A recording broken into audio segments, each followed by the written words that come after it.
Special education, hearing impairment and visual impairment and intellectual disabilities of the Department of the Faculty of Special Education, Dr. Shakuntala Mishra, National Rehabilitation University and other university and colleges running the B.Ed Special Education courses. जिस तरह हम पिछले कुछ दिनों से classes को continue कर रहे हैं ऑनलाइन, उसी कड़ी में आज का लेक्चर स्पेशल पेपर BCD 207 यानी इंक्लूसिव एजुकेशन पर आधारित है। आज के लेक्चर में हम पिछले जो लेक्चर्स में हम टॉपिक्स कवर कर चुके हैं उनके आगे का हिस्सा हम कवर करेंगे। उम्मीद है कि ये आपको पसंद भी आएगा और अगर आप इसको मिस कर जाते हैं तो चिंता करने की बात नहीं है। आप मेरे YouTube चैनल एडुफोनिया पर भी जाकर इसको एक्सेस कर सकते हैं, वहाँ पर भी ये अपलोड हम बार बार कर देते हैं। तो उम्मीद है कि आप इसको ध्यान से सुनेंगे। Thank you. जैसा कि पिछले क्लासेस में हम सब लोग पढ़ रहे थे, मैंने आपको काफ़ी सारी चीज़ें बता दी थी। पॉलिसीज़ वगैरह से रिलेटेड बात थी। पॉलिसीज़ थे, कुछ डॉक्यूमेंट्स थे जो नेशनल और इंटरनेशनल लेवल पर आपके अभी तक प्रकाशित हुए हैं या माने जाते हैं, जिनके कारण से हमारी पॉलिसीज़ अफेक्टेड होती हैं। जिनमें हमने बात करी विवेको मिलेनियम फ्रेमवर्क की, सेलेमैंका की और कॉमनवेल्थ ऑफ लर्निंग की बात हुई और भी बहुत सारी चीज़ों पे बात हुई। RPWD एक्ट पे बात करी। मैंने आप लोगों से कहा था कि आप लोग थोड़ा सा देख लेंगे। नेशनल करिकुलम फ्रेमवर्क पर भी बात हुई। आज हम लोग थोड़ा सा नेक्स्ट यूनिट की तरफ को बढ़ रहे हैं। नेक्स्ट यूनिट में आपका है एकोमोडेशन, मॉडिफिकेशन वगैरह के विषय में। तो आज हम लोग सबसे पहले उसी के विषय में बात करेंगे कि जब हम लोग बात करते हैं कि NCF में भी कहा गया और भी बहुत सारी डॉक्यूमेंट्स में इस चीज़ के बारे में कहा गया है कि भाई एकोमोडेशन या मॉडिफिकेशंस, एडेप्टेशंस ये आपके करिकुलम में होने चाहिए। तो आखिर इन सब चीज़ों का मतलब क्या है? कब हम बात करेंगे कि इन सब चीज़ों का मतलब क्या होता है, कि एडेप्टेशन हम करें क्यों और होता क्या चीज़ है, वो मॉडिफिकेशन से कैसे अलग होगा, वगैरह वगैरह। तो मुझे लगता है कि आप लोगों को इन सब चीज़ों के विषय में ज़रूर जानना चाहिए। तो आज हम लोग बात कर रहे हैं इसी चीज़ के ऊपर। मैं एक आपको चीज़ दिखा रहा हूँ, एक बार उसको बताइएगा जब आपको दिखाई देने लग जाए।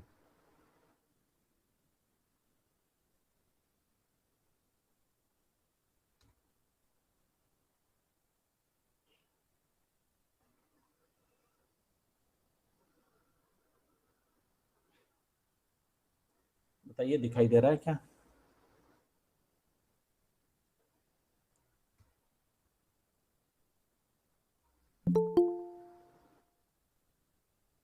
देख के बताइए, आप लोगों को दिखाई दे रहा है क्या? Yes sir. Yes sir. Full page पे दिखाई दे रहा है या कुछ और भी दिखाई दे रहा है?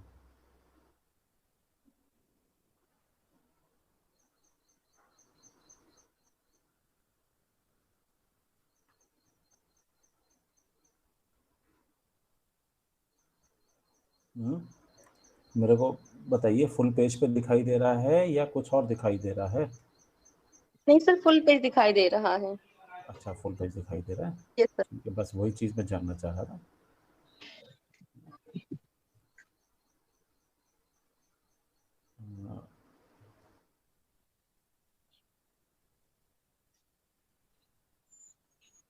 एक सेकंड, मुझे जो लग रहा है शायद फिर बंद हुआ है।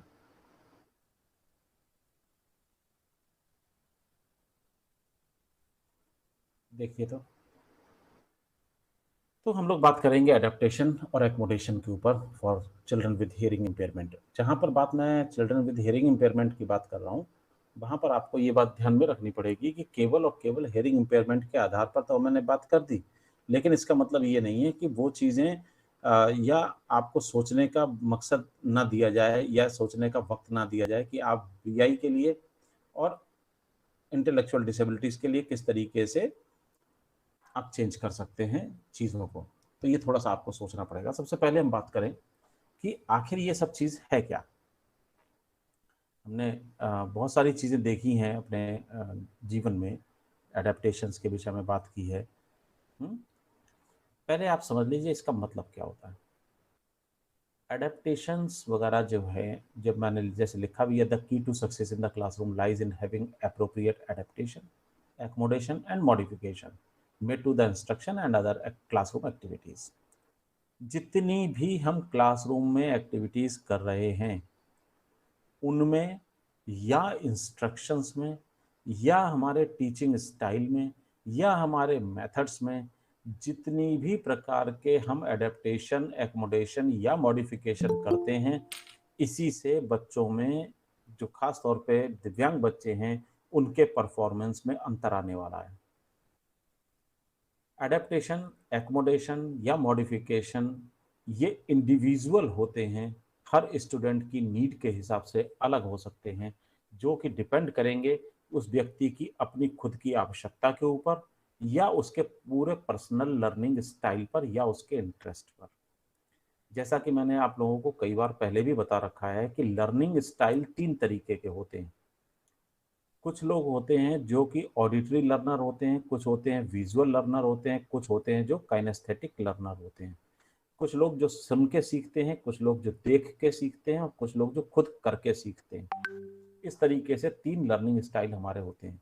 हर व्यक्ति का अपना अपना लर्निंग स्टाइल, अपना इंटरेस्ट होता है, तो उसकी आवश्यकता के आधार पर हमें एक्सपेंडेशन, एडेप्टेशन या मॉडिफिकेशन करने होंगे। ये कोई पहले से तय नहीं है कि अगर एक टीचर ने बता दिया साहब हम एकोमोडेशन करेंगे तो आप वो ही करो, नहीं। डिपेंड करेगा, एक क्लास में जो बच्चे हैं उनका पहले आपको असेसमेंट करना पड़ेगा, उसके बाद ही आप तय कर पाओगे कि आपको क्या करना है। मॉडिफिकेशन क्या होता है? Modification means a change in what is being taught to और एक्सपेक्टेड फ्रॉम द स्टूडेंट। आप किसी स्टूडेंट को क्या पढ़ाने जा रहे हो, और या दूसरे भाषा में कहें, आप स्टूडेंट से क्या एक्सपेक्ट करते हो, उसके हिसाब से लाया गया बदलाव मॉडिफिकेशन कहलाएगा। ठीक, जैसे एक एग्जांपल इसमें दिया हुआ है, making an assignment easier so the student is not doing the same level of work as other student is an example of modification.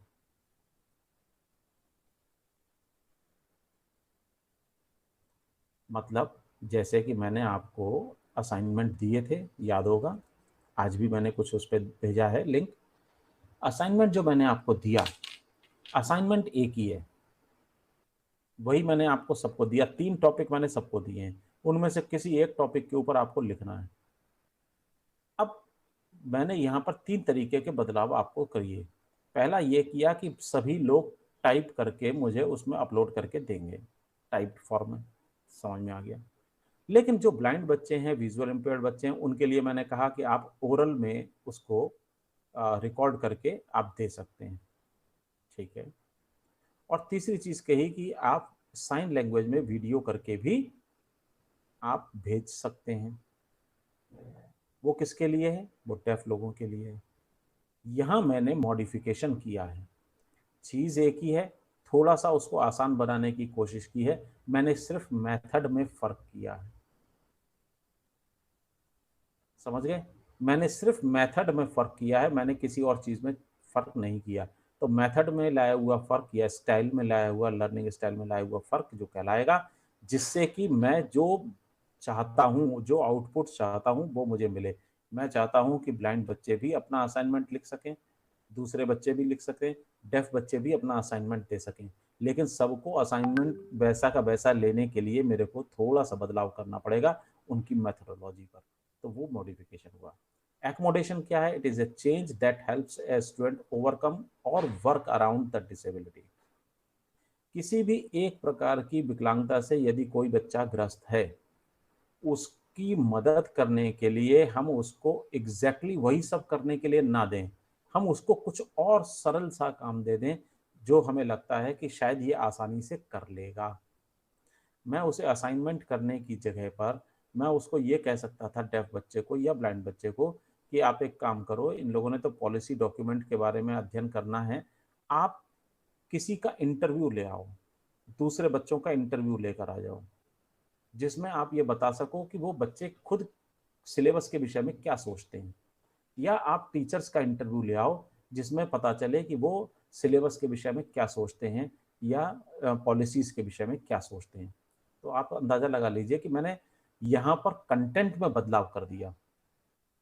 बाकियों को कहा कि आप असाइनमेंट के ये 3 टॉपिक हैं, इस पे लिखो, लेकिन ब्लाइंड और डेफ बच्चों के लिए मैंने क्या किया, उनको मैंने कंटेंट में बदलाव कर दिया कि तुम इसको छोड़ दो, ये मत करो, तुम इसकी जगह पर ये कर लो, जिससे कि तुम अपने जो तुम्हारी दिक्कतें आएंगी उनके आधार पर आपको चीजों में बदलाव ला दिया। मैंने केवल कंटेंट का बदलाव कर दिया। ये एकोमोडेशन है।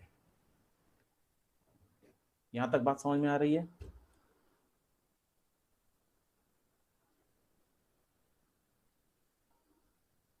बात समझ में आ रही है?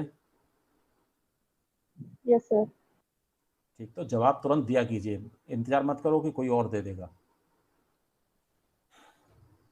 अब हमें चाहिए क्या? हम लोग बार बार बात कर रहे हैं कि मॉडिफिकेशन भी होना चाहिए, तो एकोमोडेशन चाहिए क्या?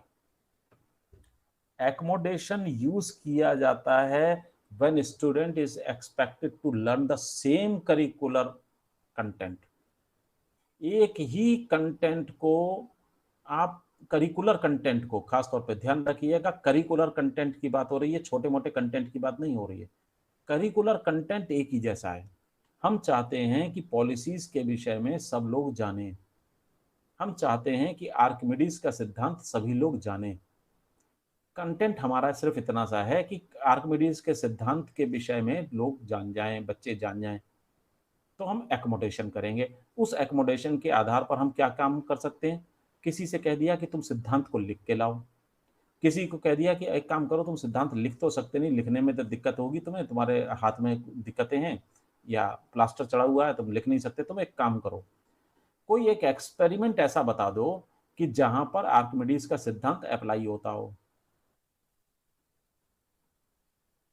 या किसी को बता दिया कि आप एक काम करो, कहीं जाके तालाब में पत्थर उत्थर फेंक के देखो या कोई और चीजें फेंक के देखो, तुम्हें पता चलेगा कि वहां पे क्या होता है। जितनी भी चीजें वहां पे इवेंट्स हो रहे हो वो सब नोट करके ले आओ। वो नोट करके अगर लाएगा भी तो वहां पर पता क्या चलेगा कि उसने जब बोरी फेंकी तो क्या हुआ, पत्थर फेंका तो क्या हुआ, कटोरी फेंकी तो क्या हुआ, वगैरह वगैरह, हल्का फेंका चीज को पानी में या भारी फेंकी चीज को पानी में, तो उससे होगा क्या, वो सारी चीजों को रिकॉर्ड करके आपके पास लाएगा। आप लोग उस पर डिस्कस करेंगे और एक्चुअली आप उसे क्या बताना चाह रहे हो, आर्किमिडीज का सिद्धांत। बिल्कुल उसी तरीके से एकोमोडेशन तब इस्तेमाल किया जाता है जब करिकुलर कंटेंट एक ही जैसा हो। ऐसी स्थिति में केवल स्टूडेंट को हम डिफरेंट वे से पढ़ा सकते हैं, डिफरेंट तरीके से पढ़ा सकते हैं, लेकिन हम इन्वायरमेंट को चेंज नहीं करते। ये एकोमोडेशन है। जबकि मॉडिफिकेशन कब इस्तेमाल होता है? When the student is expected to learn less और डिफरेंट करिकुलर कंटेंट। यानी करिकुलर कंटेंट में हम बदलाव ले आए कि ठीक है तुम ये छोड़ दो, तुम ये वाला काम कर लो, वो छोड़ के वो वाला कर लो, तुमसे ये नहीं होगा, तुम इसे छोड़ो, तुम वो वाला काम करो। तो ये जब हम कहते हैं तब हम मॉडिफिकेशंस की बात कर रहे होते हैं। तो अभी जो मैंने आपसे कहा वो आपका एकोमोडेशन था या जो मॉडिफिकेशन था, जहां मैंने असाइनमेंट में आपको करके दिया है? आप लोग मुझे सिर्फ इसे एग्जाम्पल से बताइए कि जो मैंने आपको असाइनमेंट में बदलाव करके दिया वो एकोमोडेशन था या मॉडिफिकेशन था? Sir modification. कैसे? कैसे? क्या मैंने बच्चों को, जो ब्लाइंड बच्चे हैं या डेफ बच्चे हैं, उन्हें कुछ ऐसा कहा कि वो ये वाला करिकुलम कंटेंट ना पढ़ें? मैंने जो आपको 3 टॉपिक दिए थे वही तीनों टॉपिक उन्हें भी दिए हैं, दिए हैं कि नहीं? लेकिन उनसे कुछ Yes, sir. कम या ज्यादा करने के लिए नहीं कहा है। सर अकोमोडेशन है ये सर। बिल्कुल सही। फिर से समझ लीजिए क्यों एकोमोडेशन है। मैंने सेम चीज उनको करने के लिए कहा है। उन्हें मैंने कोई अलग से असाइनमेंट नहीं दिया कि तुम्हें ये 3 दे देता, उन्हें कोई अलग से देता कि ठीक है तुम कुछ और कर लो। तो वो वाला काम मैंने नहीं किया उनके साथ। मैंने उनसे कहा कि आप सेम चीज करेंगे लेकिन मेथड में बदलाव लाएंगे।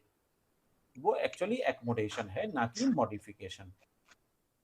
हाँ, मैं तुम्हें 3 देता कि तुम एक आदमी जाओ विवेको मिलेनियम पढ़ के आओ और मान लीजिए नेशनल करिकुलम फ्रेमवर्क पढ़ लो और salamanca पढ़ लो। ये 3 तुम्हें असाइनमेंट दिए। लेकिन ब्लाइंड बच्चों से कहता मैं तुम एक काम करो, ये वाली चीज़ें मत पढ़ो, तुम सिर्फ इतना बताओ कि हमारे करिकुलम में क्या-क्या चीज़ों में कमी है। या किसी और को कह देता तुम एक काम करो, किसी का इंटरव्यू ले आओ और वहाँ से ये पता लगा लो कि हमारे करिकुलम में या सिलेबस में क्या-क्या चीज़ों में अच्छाई है, क्या-क्या चीज़ों में कमी है। हमने पॉलिसी डिस्कशन के लिए दिया ही नहीं, हमने कुछ और दे दिया, तो वो मॉडिफिकेशन हो जाता है। आ गई बात समझ में? चलिए, तो एकोमोडेशन क्या है? एकोमोडेशन है हमारे टीचिंग मेथड्स में लाए गए बदलाव, किसी भी प्रकार के मेथड हो, स्टाइल हो, लर्निंग स्टाइल हो, किसी भी तरीके में लाया हुआ बदलाव एकोमोडेशन है। जैसे कहाँ आप पढ़ाएंगे, किन्हें पढ़ाएंगे, या क्या पढ़ाएंगे, कैसे पढ़ाएंगे, और स्टूडेंट्स किस तरीके का रिस्पॉन्स देंगे। ये सारी की सारी चीज़ें हमारी एकोमोडेशन में आ जाएंगी। मटेरियल, आप कौन सा मटेरियल इस्तेमाल करोगे, ये भी आपका इसमें आएगा। जैसे मैंने आपसे कहा कि 3 असाइनमेंट में से बच्चे नहीं कर पाएंगे तो कोई बात नहीं, हम एक काम करते हैं कि बच्चों को क्लास में नहीं पढ़ाएंगे, बाजार ले जाएंगे। पोस्ट ऑफिस के विषय में पढ़ाना है, बाजार ले जाके दिखा दिया, वेयर यू टीच। ये भी हमारा मेथड का फर्क है। आप किसी को घुमाने ले जाएं, कहीं किसी को एक्सकर्शन के लिए ले जाएं, किसी ट्रिप पर ले जाएं, कोई कहानी के माध्यम से पढ़ाएं, तो ये सारी की सारी चीज़ें जहां पर हम टीचिंग मेथड्स में बदलाव ला रहे हैं वो एकोमोडेशन कहलाएगा। इंस्ट्रक्शन को अडेप्ट कैसे किया जाएगा? कई बार ऐसा होता है कि क्लास में रूटीन वर्क में बच्चे को कोई दिक्कत आ रही होती है, उसे कुछ चेंजेस चाहिए, उसे कुछ बदलाव चाहिए। मान लीजिए ब्लैक बोर्ड पे दिखाई नहीं दे रहा, समझने में दिक्कत आ रही है, सुनने में दिक्कत आ रही है, देखने में दिक्कत आ रही है, बहुत सारी चीज़ें हो सकती हैं। तो मॉडिफिकेशंस हम कर सकते हैं कि बच्चे को हम क्या पढ़ाएं क्या ना पढ़ाएं, हम ये चुन सकते हैं। हम ये चुन सकते हैं कि इस करिकुलम में ये तो बहुत सारी चीज़ें हैं, हम इसमें से क्या चीज़ छोड़ दें और क्या चीज़ पढ़ा दें, ये हम तय कर सकते हैं। ऐसी चीज़ छोड़ी जा सकती है जो बार बार रिपीट होती हो। कई बार होता है जैसे एक भूगोल का आप पढ़ रहे हो, ज़्यादा बार वनों के विषय में लिखा है। अब वहाँ पे वनों के विषय में लिखा होना मतलब कई बार एक शब्द आता है पर्णपाती वन, सदाबहार वन, उष्णकटिबंधीय वन क्षेत्र। अब अगर ऐसे शब्द आने लगे तो आप अंदाजा लगाइए कि डेफ बच्चा कैसे समझेगा, उसके पास इतनी तो काबिलियत नहीं है। काबिलियत कहने का मतलब उतना वोकेबलरी नहीं है उसकी, वो समझेगा कैसे? तो आप बार बार क्या इन सब चीज़ों को कि तटों के किनारे पश्चिमी घाट पर और ये पूर्वी घाट पर और ढलानों पर इस तरीके के शब्दों का इस्तेमाल करना उचित रहेगा? और एक बार कर लिया तो भी बात समझ में आती है, बार बार करना, तो आप ये तय कर सकते हो कि पूरे के पूरे लेसन को आप दोबारा से पढ़ के दोबारा से उसमें कुछ इस तरीके की छानबीन कर सकते हो, काट छांट कर सकते हो कि जहां पर अननेसेसरी शब्दों का दोहराव ना हो। कुछ चीजें जो उन बच्चों के लिए बहुत ज्यादा जरूरी नहीं है उनको आप छोड़ सकते हो, उनको आप थोड़ा सा मॉडिफाई करते हुए आप बता सकते हो कि हाँ भाई चलो ये सब चीजें हम इसमें जोड़ दें या चीजें इसमें से हटा दें। तो ये एडेप्टेशंस की जो हम बात कर रहे हैं, एडेप्टेशन हम बच्चे के हिसाब से, बच्चे की नीड के हिसाब से कर पाएंगे कि what a child is taught, क्या पढ़ाया जा रहा है बच्चे को या क्या पढ़ाया जाए, and how a child works at school, कि बच्चा किस तरीके से स्कूल में या क्लास में काम करता है। तो हम मॉडिफिकेशन इन दो चीज़ों पर कर सकते हैं। तो मॉडिफिकेशन और accommodation are most often made in following area. Number 1 scheduling, setting, material, instruction and student response. चाहे आप मॉडिफिकेशन करिए चाहे आप एकोमोडेशन दीजिए, ये इन चीज़ों पर लागू होगा। टाइम टेबल, शेड्यूलिंग का मतलब टाइम टेबल बनाने में, सेटिंग्स में आप क्लासरूम सेटिंग्स में बदलाव ला सकते हो, आप मटेरियल में बदलाव ला सकते हो, जैसे पेंसिल से बच्चा लिख रहा है, छोटी हो जाती है पेंसिल या बड़ी हो जाती है, ग्रिस्पिंग नहीं है। आप इंटेलेक्चुअल डिसेबिलिटीज के लिए पढ़ते हैं, बच्चों में पिंसर ग्रिस्पिंग नहीं होती, वो उंगली से पकड़ नहीं पाते पेंसिल को, तो आप क्या करेंगे, पीछे एक बॉल फंसा दीजिए, बॉल पकड़ के लिख लेगा, उसकी मोटर ग्रिपिंग है, फाइन ग्रिपिंग नहीं है। तो अगर ग्रॉस ग्रिपिंग है तो उसने उससे बॉल फंसा दिया, उस बॉल को पकड़ के उसने लिखना शुरू कर दिया। तो ये भी एक तरीके का मॉडिफिकेशन या एक्मोडेशन है। इंस्ट्रक्शंस में आप ला सकते हो, बहुत सारे इंस्ट्रक्शंस, हम लोग मल्टीपल इंस्ट्रक्शंस देते हैं कि बताइए ये सब चीजें, इसकी परिभाषा को बताते हुए स्पष्ट कीजिए कि ये किस प्रकार से सही होगा। तो ये तो 2 क्वेश्चन आपने एक में सिंगल में पूछ लिए। डेफ बच्चों को बड़ी दिक्कत होगी इन सब चीजों को समझने में, मेंटल रिटार्डेड बच्चों को बड़ी दिक्कत होगी इस तरीके के मल्टीपल इंस्ट्रक्शंस समझने में। तो हम वहां पे इंस्ट्रक्शंस को 2 अलग अलग पार्ट में कर सकते हैं। पहले में डेफिनेशन दीजिए, और जब डेफिनेशन आ गई तो हम बता देंगे कि आप होते तो आप क्या करते। तो हमने 2 अलग अलग छोटे छोटे इंस्ट्रक्शंस में बदल के, तो इस तरीके से हमने इंस्ट्रक्शन में बदलाव ले आते हैं। करिकुलम क्या चीज क्या है? करिकुलम में जब हम बात कर रहे होते हैं तो करिकुलम क्या है कि आप क्या पढ़ाने की कोशिश करते हैं, आपको क्या पढ़ाना है, क्या का जो उत्तर होगा वो करिकुलम होगा। आपको पहले ये मालूम होना चाहिए कि आप क्या पढ़ाने जा रहे हैं, तब तो आप ये पढ़ाएंगे, जान लेंगे कि कैसे पढ़ाएंगे। पहले तो जान लीजिए क्या। If you make the wrong changes, you can end up the teaching a different concept than the one you wanted the student to learn. मतलब अगर आपने चेंजेस को गलत तरीके से कर दिया तो सत्यानाश हो गया, जो आप पढ़ाने जा रहे थे वो तो नहीं पढ़ा पाओगे, बल्कि भगवान जाने क्या पढ़ा जाओगे। तो कहने का मतलब साफ है कि पहले आप ये जान लीजिए कि करिकुलम है क्या भला, उसके बाद में हम ये बात कर सकते हैं कि हम उसमें किस तरीके से एडेप्टेशन या मॉडिफिकेशन कर लेंगे। ये एक मैंने वो दिया हुआ है, आप जरा इसको पढ़ लीजिए सब बच्चे, जरा कोई भी एक बच्चा जोर से बोले या पढ़ के बताएगा क्या है।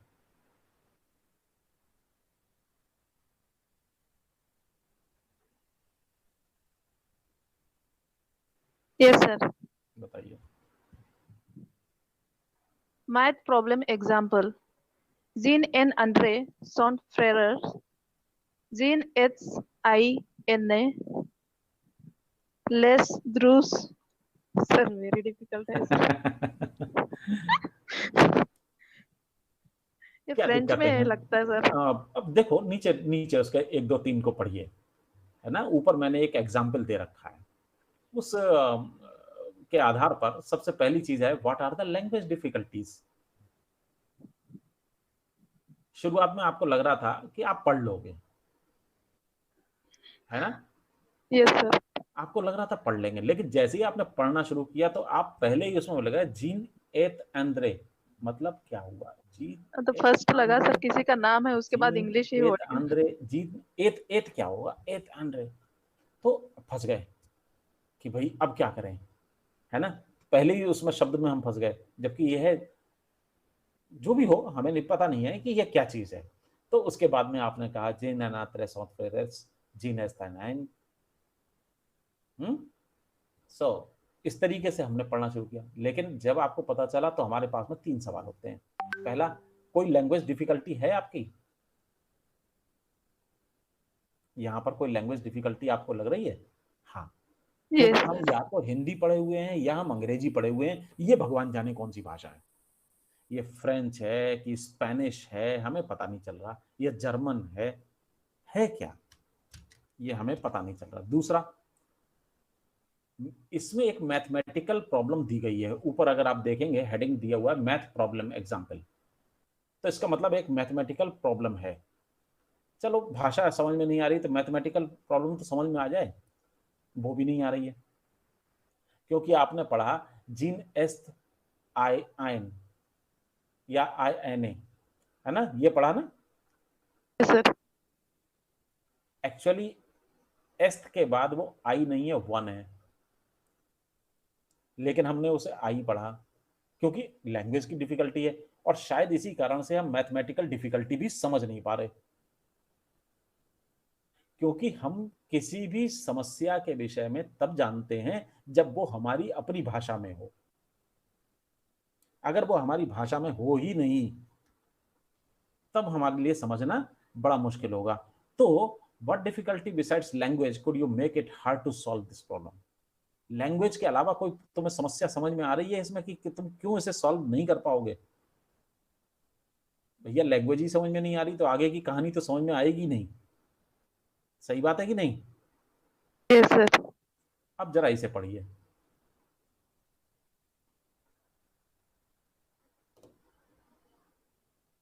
तो इसे पढ़ सकते हैं हम लोग। पढ़ो। Jean and Andrew are brothers. Jean is older. The two go to a school which is found less than 15 kilometers from their home in 15 नहीं, Paris. 5 किलोमीटर है। I'm sorry, 5 kilometers from their home in Paris. Although there is a difference in age of 3 years between two brothers, their grade levels are only 2 years apart. Jean is in the 4th. What class is Andre in? Question है ये। बताइए जरा, इसका अर्थ बता दीजिए। ऊपर लिखा है इसका अर्थ है कि जीन और एंड्रे दो भाई हैं। दो भाई। जीन बड़ा है और ये दोनों जो है स्कूल जा रहे हैं लेस देन 5 किलोमीटर, उनके घर से 5 किलोमीटर दूर है पेरिस में। ठीक है। ऑल्दो इनके बीच में जो एज का जो डिफरेंस है दैट इज 3 इयर्स। उन दोनों भाइयों के बीच में जो गैप है, age gap, that is 3 years. And the grade levels are only 2 years apart. दोनों भाइयों के बीच उम्र का अंतर 3 साल का है। हाँ, परंतु कक्षाओं का अंतर मात्र 2 साल का 2 है। साल का है। जीन 4th क्लास में है। तो बताइए कि एंड्रे किस क्लास में है? 2nd क्लास में। ये तो बड़ी जल्दी तुमने जवाब दे दिया। जरा इस पे जवाब नहीं दे मिला, क्योंकि यहां पर हमें भाषा समझ में नहीं आ रही थी। अब भाषा को मैंने बदल दिया आपकी अपनी भाषा में, तब आपने उसका जवाब तुरंत दे दिया, है ना? अब जरा इसको पढ़िए। एकोमोडेशन किस तरीके से होगा?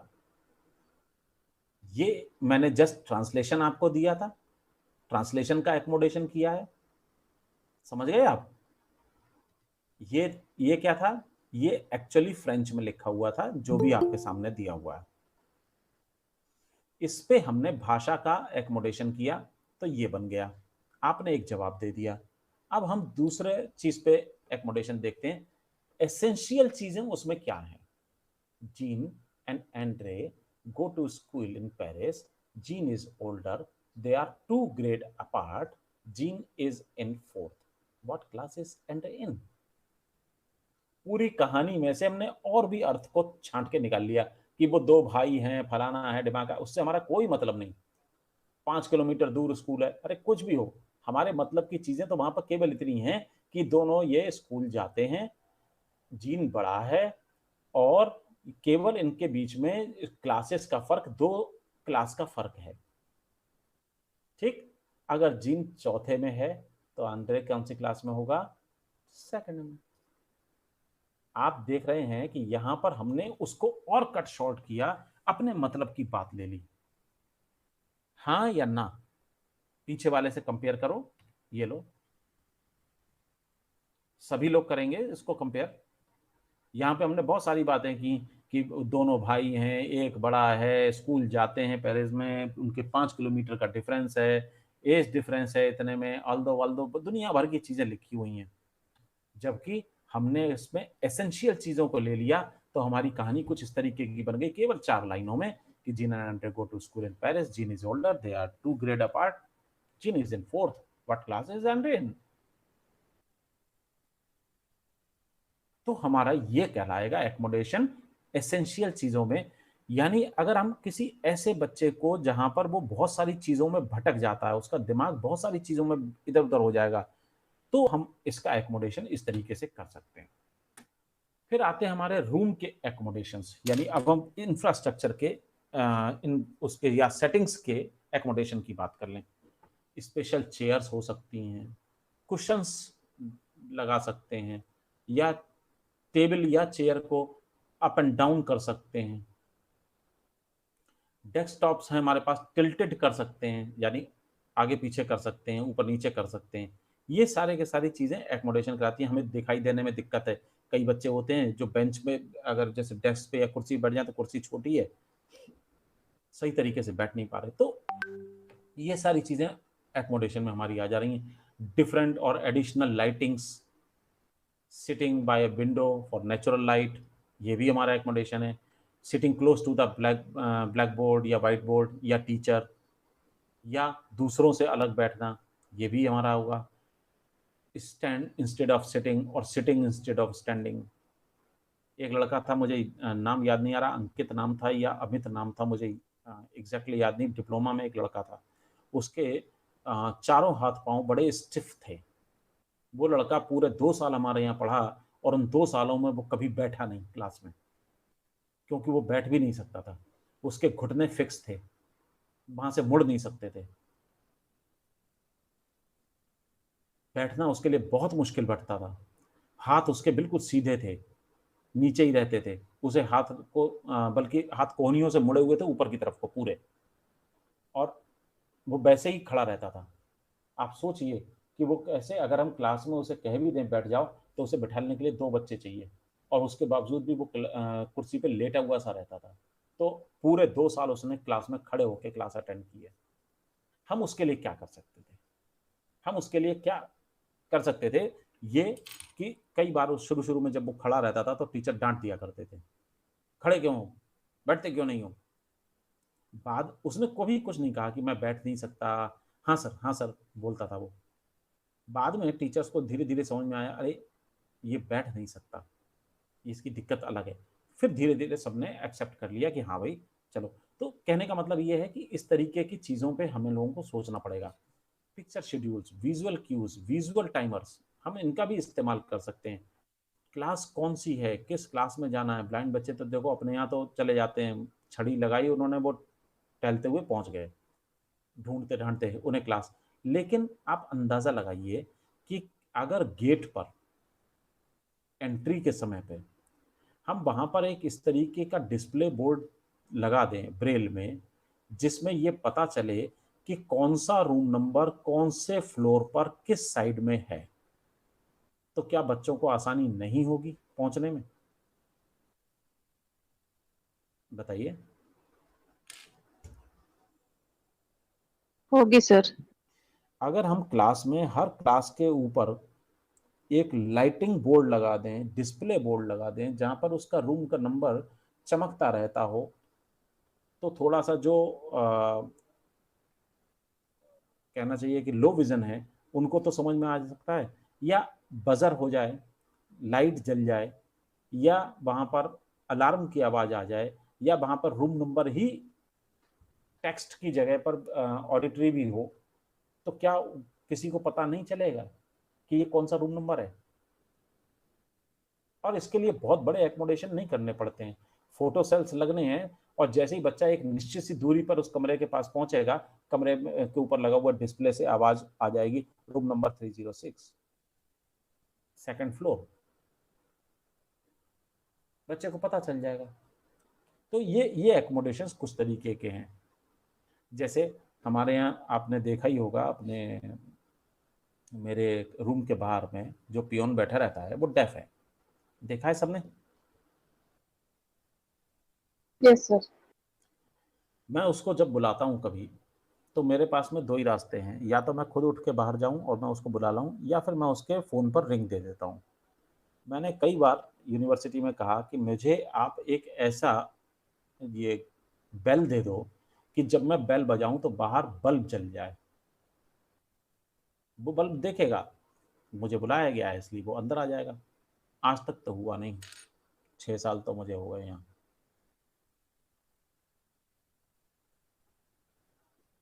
ठीक, तो हम बच्चों के लिए इस तरीके की छोटी छोटी चीज़ें एडाप्टेशन या एकोमोडेशन के रूप में ले सकते हैं।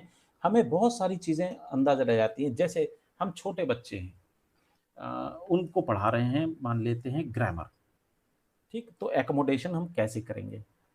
आप पहले से अपने ब्लैक बोर्ड पे या अपने जो वाइट बोर्ड है उस पे कुछ कलर कोडिंग कर दीजिए, एक रेड मार्क बना दीजिए और उसके आगे लिख दीजिए वर्ब। ग्रीन मार्क लगा दीजिए, फिर लिख दीजिए नाउन। येलो मार्क लगा दीजिए एडजेक्टिव, और कुछ और मार्क, ब्लू मार्क लगा दीजिए कि ये सब्जेक्ट। सपोज आपने ग्रामर में इतनी सारी चीजें पढ़ानी है।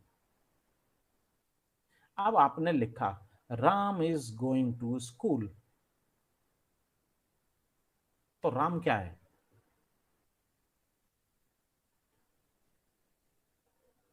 राम क्या है? Noun. नाउन है, Yes, sir. सब्जेक्ट भी है। Yes, sir. चलो कोई बात नहीं, नाउन है। तो हमने नाउन के लिए क्या मार्क किया था? सपोज रेड किया था, हमने लाल रंग से तो राम लिख दिया, बाकी सब चीजें जो कि त्यों लिख दी। तो बच्चे को वहां से जब वो ब्लैक बोर्ड पे देख रहा है, कलर कोडिंग की हुई है, वहां से उसको ये देख के अंदाजा लग जाएगा कि यार राम इज ए नाउन। आप उसे यही तो सिखाना चाहते हैं, यही बात तो आप उसे बताना भी चाहते हैं। वर्ब जहां पर आ जाए वहां पर आप उसको कलर कोड चेंज कर दीजिए, तुरंत ग्रीन कर दीजिए कि हाँ साहब ये ग्रीन, ग्रीन रंग से लिख दीजिए वहां पे। करना तो पड़ेगा, इन सब चीजों को करके ही आप कोई बच्चे को आप सिखा वही रहे हो जो बाकी बच्चों को सिखा रहे हो। बच्चों को, बाकियों को भी मजा आ जाएगा, थोड़ा सा कलरफुल तरीके से पढ़ लेंगे, और इन बच्चों को तो बिल्कुल सही तरीके से समझ में आ जाएगा, क्योंकि आप नाउन की परिभाषा बता दोगे, what is noun, what is pronoun, what is verb, what is adjective, ये सब चीजें आप पढ़ा सकते हो नॉर्मल बच्चों को। लेकिन जरा डेफ बच्चों को पढ़ाने की बात करो, कैसे करोगे? उन्हें तो इतने सारे शब्द याद नहीं होने वाले। तो वहां पर कलर कोडिंग हमारी बहुत ही महत्वपूर्ण तरीका एक होता है। Visual organization of the room and supplies, जो भी आपके पास में है वो सब चीजें डिस्प्ले में रहनी चाहिए, तो जिससे कि ये पता चल जाए बच्चे को क्या चीज है। कई बार बच्चों को कुछ पता नहीं होता, खासतौर पर डेफ बच्चों को। मुझे नहीं मालूम कि आप पता नहीं किस तरीके से कभी सोचते होंगे। एक स्टेपलर, छोटी सी चीज है स्टेपलर। अगर आपने कहीं ब्लैक बोर्ड पर लिख दिया गिव मी स्टेपलर और कह के आप चुप हो जाना, नॉर्मल बच्चा तो स्टेपलर उठा के आपको दे देगा, डेफ बच्चा शायद स्टेपलर उठा के ना दे पाए, क्योंकि स्टेपलर, स्टेबलाइजर, ये दो ऐसे शब्द हैं जिनके बीच में बहुत ज़्यादा सिमिलैरिटीज़ है, वो हमेशा गड़बड़ कर जाएगा। उसे पता ही नहीं है कि स्टेपलर नाम की चीज़ है, लेकिन अगर जरा सा इशारा आपने पंचिंग का कर दिया हाथ से, फट से उठा के सबसे पहले दे देगा। कहने का मतलब कि हमारे विजुअल ऑर्गेनाइजेशन इस तरीके के होने चाहिए। अगर स्टेपलर रखा हुआ है, वहां पर एक शब्द लिख भी दीजिए स्टेबलाइजर या स्टेपलर। उससे होगा क्या, बच्चा चीज को देखेगा और उससे जुड़े हुए शब्द को देखेगा, तो वोकेबलरी भी उसकी बढ़ेगी। ठीक है, तो ये सारी की सारी चीजें हम लोग थोड़ा सा देखते हैं कि किस तरीके से किया जा सकता है। ये बहुत आसान चीज भी नहीं है, लेकिन खैर मुश्किल भी नहीं है, टाइम लगता है। यहां तक बात समझ में आ गई? Yes, sir. Yes, sir. ठीक, तो ये कुछ चीजें हैं। अब बात आती है टीचर एकोमोडेशन की। टीचर एकोमोडेशन मतलब टीचर को क्या करना पड़ेगा, टीचर को कैसे बिहेव करना चाहिए क्लास में जिससे कि दिक्कतें ना हो। जैसे आमतौर पे बहुत हार्ड परफ्यूम लगाना टीचर्स के लिए अवॉइड करना चाहिए, क्योंकि कई बच्चे जो खास तौर पे दिव्यांग बच्चे होते हैं, उनकी बॉडीज बहुत जल्दी एलर्जीज पकड़ती हैं। तो इसीलिए कोलोन या जो परफ्यूम है उसका इस्तेमाल क्लास में ना किया जाए। लॉट ऑफ ज्वेलरीज इस्तेमाल ना किया जाए, क्योंकि एडीएचडी वाले जो बच्चे होते हैं वो बड़े आसानी से डिस्ट्रैक्ट हो जाएंगे। इसीलिए जब टीचिंग में हम लोग लेके जाते हैं तो लड़कियों से खासतौर पर हम लोग कहते हैं कि आप कोई भी ज्वेलरीज इस्तेमाल ना करें। लड़कों से कहा जाता है फुल स्लीव्स पहनने के लिए, इसीलिए। ठीक है, अगर आप किसी से कोई क्वेश्चन पूछ रहे हैं तो अपने मन में 10 तक गिन लीजिए, अब 20 तक गिन लीजिए, कोई 10 ऐसा कोई टाइम नहीं है। लेकिन कहने का मतलब है बच्चों को प्रोसेसिंग टाइम देना पड़ेगा। आप लोग बड़े हो इसलिए मैं आपको ज्यादा टाइम नहीं देता हूं, प्रोसेसिंग टाइम हमें देना पड़ेगा। क्योंकि आपने एक क्वेश्चन पूछा, आप ये नहीं कर सकते कि आप एक क्वेश्चन पूछ रहे हैं कि बताइए एकोमोडेशन में और एडेप्टेशन में क्या फ़र्क है, मंजू आप बताइए, अंशु आप बताइए, अलका आप बताइए। ऐसे नहीं कर सकते हम। कि हमने क्वेश्चन पूछा और खट से पूछ लिया सब नाम लेके कि बताओ तुम, टाइम दीजिए, किससे पूछना चाहते हैं, उसको भी सोचने का मौका मिल जाए। आप टीचिंग मेथड्स में अपने बदलाव ला सकते हैं। एक टीचिंग मेथड समझ में नहीं आ रहा, लेक्चर मेथड नहीं समझ में आ रहा, डेमोन्स्ट्रेशन पे चले जाइए, डेमोन्स्ट्रेशन नहीं समझ में आ रहा तो आप एक्सकर्शन पे चले जाइए, ट्रिप्स पे ले जाइए, जो भी आपको बदलाव लाने हैं आप अपने मेथड्स में बदलाव लाइए। प्रोजेक्ट्स दीजिए। कई बार क्या होता है कि हम लोग असाइनमेंट लिखने के लिए देते हैं, बाकी सारे टीचर भी देते हैं। ज़्यादातर टीचर्स कैसे असाइनमेंट देते हैं कि कोई भी एक चीज़ निकाल ली उन्होंने अपने सिलेबस में से और उसके आधार पर कहा जाओ उसके बारे में लिख के लाओ, डेफिनेशन क्या है। यानी आपको क्या करना है, पूरी एक किताब पकड़ लीजिए, उसको जो कहते हैं उतार दीजिए, नेट पे कहीं से देख लीजिए, जो कहते हैं उतार दीजिए। भाई अगर यही उतारना है तो कॉपी पेस्ट करके दे दो। आप अलग तरीके से भी चीज़ें दे सकते हैं। एक काम करो कि आप लोग चले जाओ और किन्हीं 5 टीचर्स से इंटरव्यू लेकर आओ और उस इंटरव्यू में आप उन लोगों से ये पूछो कि जो नई एजुकेशन पॉलिसी आई है उसके बारे में उनके क्या विचार हैं। हमने तो नई एजुकेशन पॉलिसी पढ़ा दी, आपको पता चल गया कि वो एजुकेशन पॉलिसी में क्या क्या है। अब मैंने आपको ये असाइनमेंट नहीं दिया कि बताइए नई एजुकेशन पॉलिसी पे एक असाइनमेंट लिख के लाओ ना, मैंने आपसे कहा कि जाके एक इंटरव्यू लीजिए और लोगों से पूछिए कि नई एजुकेशन पॉलिसी में क्या बदलाव हुए हैं, उससे वो कितना, उनके विचार क्या है। ये एक नया तरीका हो जाएगा आपके पास। तो ये मेथड में बदलाव है। इंस्ट्रक्शन के बारे में मैं बता चुका हूँ, एक सिंगल इंस्ट्रक्शन एक ही टाइम में देना है। इंफॉर्मेशन को रिपीट करने के लिए आपको क्वेश्चन पूछने पड़ेंगे, ये पूछना भी चाहिए। क्लास को आप छोटे छोटे ग्रुप्स में पीयर पार्टनर्स के रूप में, पीयर ट्यूटर्स के रूप में आप बांट सकते हो। उसमें आप छोटे बच्चों को या बड़े बच्चों को जो भी होंगे उनमें आप इस तरीके का ग्रुप फॉर्मेशन कीजिए कि एक बच्चा उनमें कम से कम ऐसा जरूर हो जिसे आप भी होशियार मानते हो और वो पढ़ने में भी अच्छा हो, जिससे कि वो बाकियों की भी मदद कर सके। आप खुद अपने लेसन्स भी बना सकते हो जिसमें रोल प्लेइंग हो सकती है, एक्टिविटीज़ हो सकती हैं, कम्युनिटी इंस्ट्रक्शंस हो सकते हैं, बहुत सारी चीज़ें हो सकती हैं। मतलब रिफ्रेमिंग आपको करनी पड़ेगी। लर्निंग गोल्स को आप दोबारा से रिक्रिएट भी कर सकते हो, जिसमें आप कुछ टाइम अधिक दे सकते हो, कॉपरेशंस की बात कर सकते हो, शेयरिंग की बात कर सकते हो। तो ये सब चीज़ें आती हैं।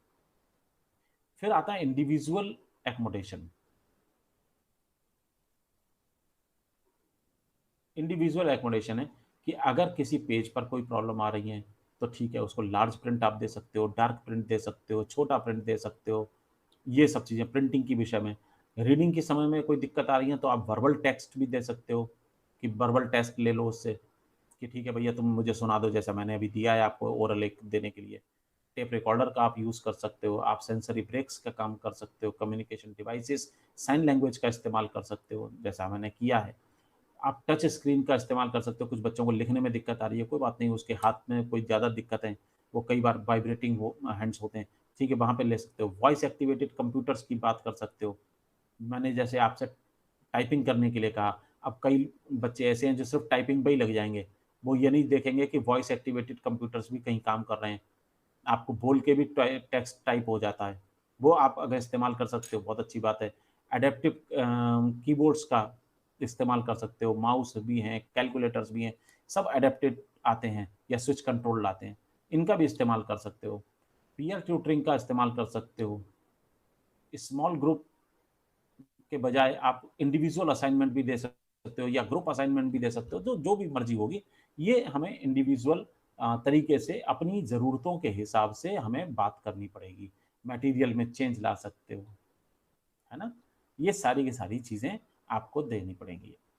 अब यहाँ पर मैं सबको ख़त्म कर रहा हूँ, मैं कल फिर इसको आगे टॉपिक यहाँ से मॉडिफाइंग ग्रेड्स, यहाँ से मैं आपको शुरू करूँगा कल। Okay okay sir. Thank you sir. कल यहाँ से शुरू करेंगे। बाकी आज का तो मुझे लगता है कि हम लोगों को, हाँ सर मुझे एक डाउट पूछना था। बोलो सर एक्चुअली जो आपने असाइनमेंट दिया था वो आपने जब दिया था तो सर आपने कहा था कि आप पीडीएफ के फॉर्म में भी सबमिट कर सकते हैं, तो सर हमने फाइल में लिख लिया था, हाँ तो फिर सर पीडीएफ के फॉर्म में सबमिट कर सकते हैं क्या? पीडीएफ के फॉर्म में आपने, पीडीएफ तो ऐसी कोई चीज़ नहीं है, जब आपने टेक्स्ट एक बनाया होगा तब तो पीडीएफ में कन्वर्ट किया है। नो सर, मैंने उसे जैसे फाइल पेजेस में लिखा है। नहीं, आपने क्या किया होगा, हाथ से लिखा होगा। मैंने आपको टाइपिंग के लिए कहा था, याद रखिए मैंने 3 आपको मेथड दिए थे, टाइपिंग या ओरल प्रेजेंटेशन या साइन लैंग्वेज का प्रेजेंटेशन। बाकी टाइपिंग के लिए कहा था मैंने। ये नहीं आप करोगे कि हाथ से लिखोगे फिर उसको आप फोटो खींचोगे और जेपीजी फाइल मुझे भेज दोगे। वो आप कहाँ भेजोगे बताओ? आपने जो लिखा है वो आपके पास बड़े आसानी से चीजें टाइप हो जाने वाली हैं। आपको हिंदी में टाइपिंग आती है, हिंदी में करिए, अंग्रेजी में आती है, अंग्रेजी में करिए। दोनों नहीं आती हैं तो गूगल वॉइस का इस्तेमाल कर लीजिए, वॉइस पे बोलते चले जाएंगे, वो अपने आप टाइपिंग होती चली जाएगी। करिए कोशिश, ढूंढिए कहाँ मिलती हैं चीजें, समझे? यस।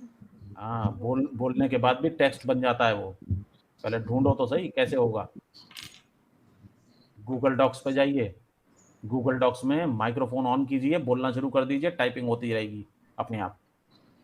और उसको फिर कॉपी करिए, पेस्ट कर दीजिए किसी वर्ड फाइल पे, वहां पे जाके सेव कर दीजिए।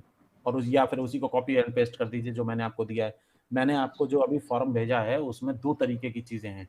पहले जो उसमें दिया हुआ है उसमें आप सब कुछ पेस्ट कर देंगे। अगर बाई चांस उसमें नहीं आ रहा है पूरा, तो जितना हिस्सा बच रहा है वो सेकंड वाले पे पेस्ट कर दीजिए। ठीक है, Yes, चलो sir. करो करो देखो। ठीक। Thank you sir.